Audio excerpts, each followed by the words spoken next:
कहानी की दुनिया चैनल में आप सभी का स्वागत है दोस्तों। जतिन की कार स्कूल के गेट के पास पहुंची।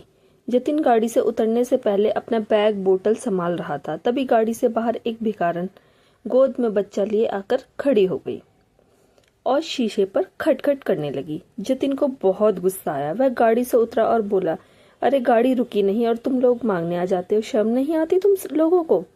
भिखारन ने कहा, बेटा कल से कुछ नहीं खाया, कुछ पैसे दे दो, बच्चा भी भूखा है। जतिन ने फटकारते हुए कहा, चल भाग यहाँ से, मुझे वैसे ही देर हो रही है।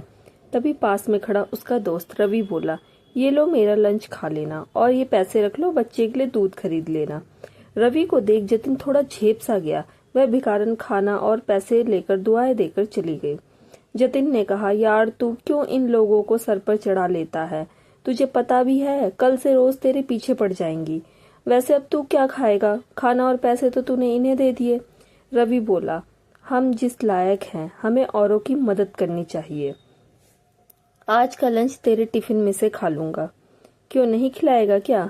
यह सुनकर जतिन जोर से हंस पड़ा। उसे देखकर रवि भी हंस पड़ा। फिर दोनों अपनी क्लास की ओर बढ़ गए। अगले दिन से रवि ज्यादा खाना लाने लगा और उस भिखारन को देने लगा। जतिन को यह सब पसंद नहीं था। एक दिन उसने रवि से फिर बात की। यार तेरे सारे पैसे फालतू हैं, क्या इन लोगों को पे लुटाता रहता है? रवि बोला, मेरे पास इतने पैसे नहीं हैं, लेकिन अच्छे काम के लिए कभी पीछे नहीं हटना चाहिए। मैंने अपनी माँ को सारी बात बताई। अब वो उनके लिए अलग से खाना बना कर देती हैं, साथ ही बच्चे के लिए भी कुछ ना कुछ डिफरेंट भेज देती हैं। अब तो इनसे मेरा एक अलग सा रिश्ता सा हो गया है। मेरी बात मान, एक बार तू भी किसी की मदद करके देख तुझे कितना मजा आएगा। जतिन कहता है, मेरे पापा कहते हैं कि हमारी मेहनत का पैसा हम किसी पर क्यों लुटाएं। मेरे परिवार में कोई दान वगैरह नहीं करता, और अगर करता भी है तो टैक्स बचाने के लिए। रवि हंसकर जवाब देता है, ठीक है, अपनी अपनी सोच है, हम क्या कर सकते हैं। इस पर जतिन बोलता है, देख ये भिखारी ऐसे ही रहेंगे और तुझे भी लूट लूट कर भिखारी बना देंगे। मेरे पास तो पैसे की कमी नहीं होगी, पर तेरा भविष्य मुझे खतरे में दिखाई दे रहा है। रवि कहता है, एक काम करते हैं, कॉलेज खत्म होने के बाद एक बार यहीं मिलने आएंगे, फिर बताएंगे कि कौन कहाँ तक पहुंचा। जतिन रवि से मिलने का वादा कर लेता है। कुछ ही सालों में दोनों दोस्त अलग अलग कॉलेज में एडमिशन ले लेते हैं और अपनी पढ़ाई में लग जाते हैं। कॉलेज के बाद दोनों बिछड़ जाते हैं। एक दिन जतिन अपने स्कूल के सामने से गुजर रहा था। तभी उसने देखा कि स्कूल के पास ही एक छोटी सी दुकान है, बच्चों के खाने पीने के सामान बेचने की। उस पर एक छोटा सा लड़का और उसकी माँ बैठे थे। जतिन पहचान गया कि ये तो वही भिखारन है जिसे रवि अक्सर पैसे दिया करता था। उन्हें देखकर उसे रवि की याद आ गई, लेकिन वह उसे कहाँ ढूंढे। कुछ ही देर में वो अपने ऑफिस पहुंच जाता है। ऑफिस में उसका मैनेजर जतिन से मीटिंग करता है। सर, आपके पापा के जाने के बाद पूरा बिजनेस ही बैठ गया है। एक गलत साइट पर बिल्डिंग बनाकर सारा पैसा डूब गया। अब एक प्रोजेक्ट है, अगर हमें यह मिल जाए तो काम बन सकता है, वरना 2 महीने में कंपनी और घर दोनों ही नीलाम हो जाएंगे। जतिन बोलता है, मैं जानता हूँ, पता नहीं किसकी नज़र लग गई हमारे बिजनेस को। आप इस प्रोजेक्ट की डिटेल मुझे दो, कल उस नए इंजीनियर से मैं खुद मिलकर उसे प्लान समझाता हूँ।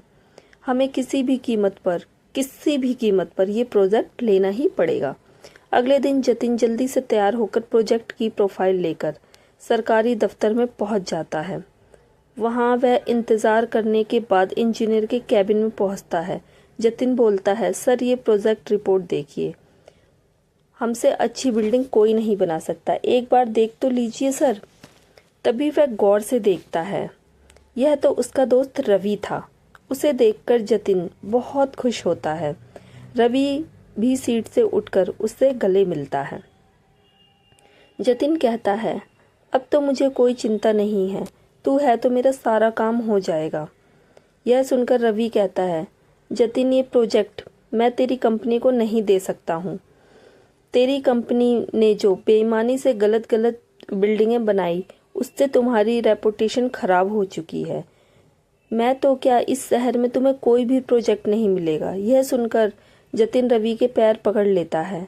यार ऐसा मत बोल, मैं सड़क पर आ जाऊंगा।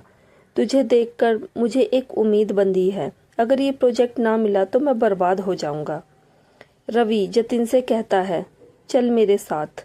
वह जतिन को लेकर उसी स्कूल के सामने पहुंच जाता है, जहां जाकर रवि कहता है, पहचानता है इस औरत को जिसे तूने कभी भीख नहीं दी, हमेशा फटकार देकर भगा देता था। मैंने इसकी थोड़ी सी मदद की और आज ये दुकान पर सामान बेचकर अपनी रोजी रोटी चला रही है। कोई मजबूरी में भीख मांगता है तो हमें उसका मजाक नहीं उड़ाना चाहिए। आज देख, भीख तो तू भी मुझसे मांग रहा है। इसमें और तुझ में क्या फर्क रह गया? मैंने तुझे नीचा नहीं दिखा रहा, लेकिन तूने सिर्फ पैसा कमाया है, दुआ नहीं। वह भी तेरे पास नहीं बचा। जिस पैसे का तू घमंड करता था, आज उसी ने तुझे बर्बाद कर दिया।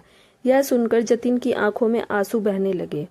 वह बोला, हाँ तू ठीक कह रहा है। मेरे परिवार ने कभी किसी की मदद नहीं की, यही शिक्षा उन्होंने मुझे दी। रवि जतिन को लेकर उसी दुकान पर पहुंच जाता है और औरत उन्हें देखकर उनके पास आ जाती है। भैया आप बैठिए, मैं अभी आपके लिए कुछ लाती हूँ। रवि बोला, नहीं माँ जी, मैं तो बस आपसे मिलने आया था, कोई परेशानी तो नहीं है? वह औरत बोली, भैया आपके कारण हम भिखारी की जिल्लत से बाहर निकल आए। मेरा बेटा अब स्कूल जाता है, यहीं पास ही में रहने के लिए किराए पे कमरा लिया है। मैं अपने बेटे को पढ़ा लिखा कर आपके जैसा अफसर बनाना चाहती हूँ। पूरी जिंदगी भी लगा दूँ तो भी आपका एहसान नहीं चुका पाऊंगी। उनसे मिलकर जतिन को भी अच्छा लगा। वहां से कुछ दूर जाकर वह बोला, रवि अब मैं भी किसी से भीख नहीं मांगूंगा, नए सिरे से शुरुआत करूंगा।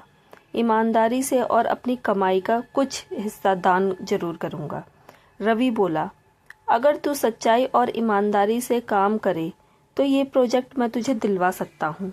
जतिन अपने दोस्त को गले लगाकर रोने लगता है। इन आंसुओं में उसका घमंड भी बह गया था। तो दोस्तों, आज की कहानी आपको कैसी लगी? अपनी प्रतिक्रिया अवश्य दें। मुझे आपके अनमोल विचारों और सुझावों का इंतज़ार रहेगा। अगर वीडियो अच्छी लगी तो लाइक करें, वीडियो को ज़्यादा से ज़्यादा शेयर करें और अगर आप चैनल पे नए हैं तो चैनल को सब्सक्राइब कर लें। दोस्तों, आपका एक सब्सक्राइब, ओनली 1 सब्सक्राइब हमारे लिए सराहनीय है, तो please give me 1 subscribe. Her her Mahadev.